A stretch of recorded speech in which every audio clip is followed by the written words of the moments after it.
gerhana matahari ataupun rembulan itu terjadi karena kuasa Allah dan tanda-tanda kebesaran Allah.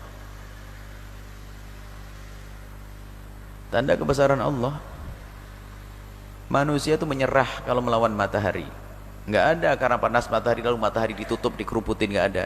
Ya paling buat rumah lalu buat AC, kan begitu. Begitu mudahnya bagi Allah kalau menutup, tutup saja gerhana. Allah yang mengatur semuanya. Dan bukan karena matinya seseorang. Pernah waktu putra baginda Nabi Sayyidina Ibrahim, putra beliau meninggal, terjadi gerhana. Orang menduga karena gerhana itu karena meninggalnya putra baginda Nabi. Tak. Gerhana terjadi bukan karena matinya seseorang dan bukan karena hidupnya seseorang. Gerhana ya gerhana. Baik. Lalu Nabi mengajarkan kalau terjadi gerhana matahari atau gerhana rembulan, hendaknya engkau melakukan sholat gerhana, khusyuful qamar, kusufus syams. Gerhana rembulan disunahkan kita melakukan sholat sunnah. Lakukan. Kalau sudah pada waktunya nanti Anda lakukan. Ada ini cara melakukannya, ada macam-macam tingkatannya. Ada tingkatan yang paling rendah adalah Anda melakukan sholat, saya niat sholat gerhana pas di saat matahari atau rembulan sudah mulai tertutup. Selagi belum terbuka semuanya, selagi ada yang bagian yang tertutup, saat itulah waktu kita melakukan sholat. Tingkatan yang paling pertama, yang paling rendah adalah Anda sholat seperti Anda sholat tahiyatul masjid atau sholat Jumat, sholat subuh, seperti sholat 2 rakaat biasa dan bacaannya bebas. Tingkat yang kedua adalah melakukan sholat 2 rakaat. Niatnya sederhana. Kalau Anda yang lakukan, tidak usah pakai bahasa Arab, nanti tambah tidak hafal. Sudah, aku sholat gerhana, Allahu Akbar, Allah tahu, sudah selesai. Aku sholat gerhana matahari rembulan, Allahu Akbar. Baik. Kemudian tingkatan yang kedua, ini sesuai dengan apa yang dilakukan oleh baginda, diajarkan baginda Nabi. Anda melakukan sholat dengan 2 rakaat tapi 4 kali ruku.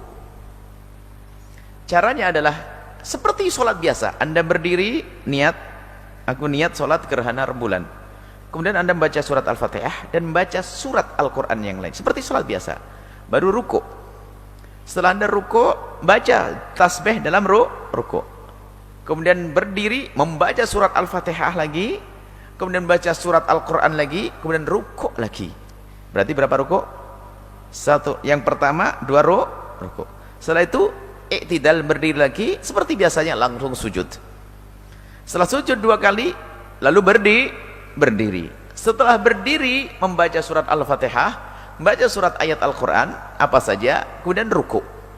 Setelah ruku i'tidal, setelah i'tidal ruku lagi, rukunya 2 kali. Setelah ruku balik i'tidal, berdiri, bacaannya biasa. Setelah itu melakukan sujud 2 kali. Berarti 4 ruku, 4 sujud, jadi 4 ruku. Kemudian assalamualaikum, selesai. Itu adalah khutbah dengan 2 khutbah seperti khutbah hari raya Idul Fitri. Khutbahnya setelah seperti khutbah waktu hari raya. Dianjurkan di situ banyak baca istighfar, mohon ampun kepada Allah Subhanahu wa taala, sekaligus mensyukuri nikmat Allah. Ini tingkat yang kedua, cukup. Tingkat yang ketiga, tingkat yang ketiga adalah sama kayak begitu tadi, cuman bacaannya saja yang ditentukan. Setelah membaca surat Al-Fatihah, baca surat Al-Baqarah. Oh, selesai. Masya Allah. Selesai Al-Baqarah, nanti berdiri, ruku, i'tidal, berdiri, membaca surat Al-Fatihah, langsung surat Ali Imran. Masya Allah. Kemudian setelah itu ruku, biasa, i'tidal lagi, sujud. Setelah sujud 2 kali, berdiri lagi, baca surat Al-Fatihah, baca surat An-Nisa. Baru setelah itu ruku, berdiri lagi, baca surat Al-Fatihah, lalu baca surat Al-Maidah. Ini kemudian setelah itu seperti biasa assalamualaikum dan khutbah. Sampai yang disebutkan ada sebuah kejadian ini, ada orang ingin mengamalkan ini. Dan betul dia bisa mengamalkan, setelah assalamualaikum sudah tidak ada orang di belakangnya. Siapa yang kuat ya, itu kan? Maka tidak dihimbau kita mengamalkan yang ketiga ini, kecuali sudah minta izin dan dengan orang-orang khusus, penghafal Quran semuanya dan ini boleh, siap. Kalau enggak Siap Bu? Siap? Tolong imamnya yang lain, jangan saya, dan makmumnya juga yang lain. Nah ini, jadi itu kalau mau ngamalkan sekali-kali yang punya hafalan Quran bolehlah. Ini seperti itu. Itu namanya sholat khusyuful qamar. Selesai ya, mudah ya diamalkan. Dan itu tidak harus dilakukan berjamaah. Berjamaah adalah sunnah. Kalau ibu di rumah, tolong jangan tinggalkan kalau bisa. Dengar berita gerhana, lakukan. Wanita boleh ke masjid melakukan sholat gerhana. Jadi kalau di rumah pun lakukan, tidak pakai khutbah juga sudah mendapatkan keutamaan. Kalau di rumah berlima ada khutbahnya boleh. Kalau tidak ada sudah sholat seperti sholat sunnah tahiyatul masjid. Kalau anda termasuk golongan pemalas ya, sholat 2 rakaat, rukuknya 2. Tapi tolonglah paling tidak 2 rakaat, rukuknya 4. Bisa ya sudah? 2 rakaat rukuknya 4 sudah. Kemudian itu adalah nggak ada hubungannya dengan yang lainnya. Maka mitos berita aneh-aneh itu jangan didengar. Biarpun anda pernah melakukan, tinggal tobat saja. Dulu ada kalau sudah gerhana matahari pukul-pukul panci, biar rembulannya segera dikeluarkan. Karena apa? Punya keyakinan bahwasanya mataharinya lagi dimakan buto kolo. Buto, tahu buto? Raksasa. Aneh-aneh. Cuman saya mendengar waktu itu, tidak tahu dari mana ya. Padahal saya masih kecil sudah dengar, di kampung saya ada dimakan buto. Raksasa, buto kolo. Nah ini biasanya, ini ada keyakinan di masyarakat Bali sana. Ternyata tidak di Bali saja, tetangganya Bali, masyarakat Jawa juga kena. Kalau di Tiongkok sana dimakan naga, makanya dikasih petasan, dar gitu, biar naganya kaget. Kalau di Jawa sama Bali pukul-pukul panci. Ada lagi nanti pohon-pohon dipukuli biar berbuah. Walhasil aneh-aneh.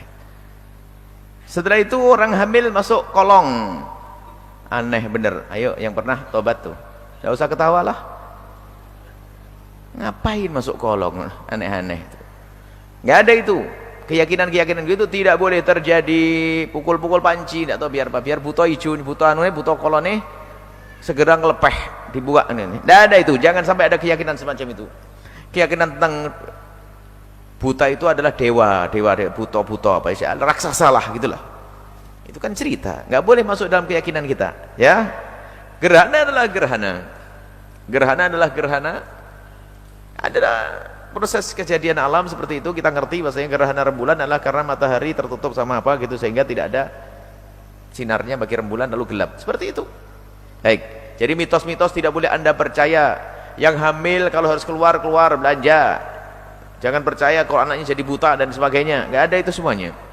Oh nggak kena gerhana juga ada yang buta kok. Masalah buta itu semoga anak-anak kita dijaga oleh Allah semuanya. Jangan boleh. Anda jangan yakin yang demikian itu. Tidak ada buto kolo, tidak ada naga yang makan, nggak ada pohon berbuah gara-gara dipukulin waktu gerhana. Orang hamil biasa saja kalau tidur di atas ranjang, jangan di bawah ranjang. Yang tidur di bawah ranjang itu adalah kucing, anjing, di bawah ranjang. Ngapain di atas di bawah ranjang? Anda dengar tidak di sini? Kalau saya pernah dengar seperti itu. Semoga Allah mengampuni semuanya. Tidak ada mitos-mitos, jangan percaya. Itu gerhana seperti biasa. Nggak ada apa-apa, bukan karena matinya seseorang, bukan karena hidupnya seseorang, bukan karena lahirnya seseorang.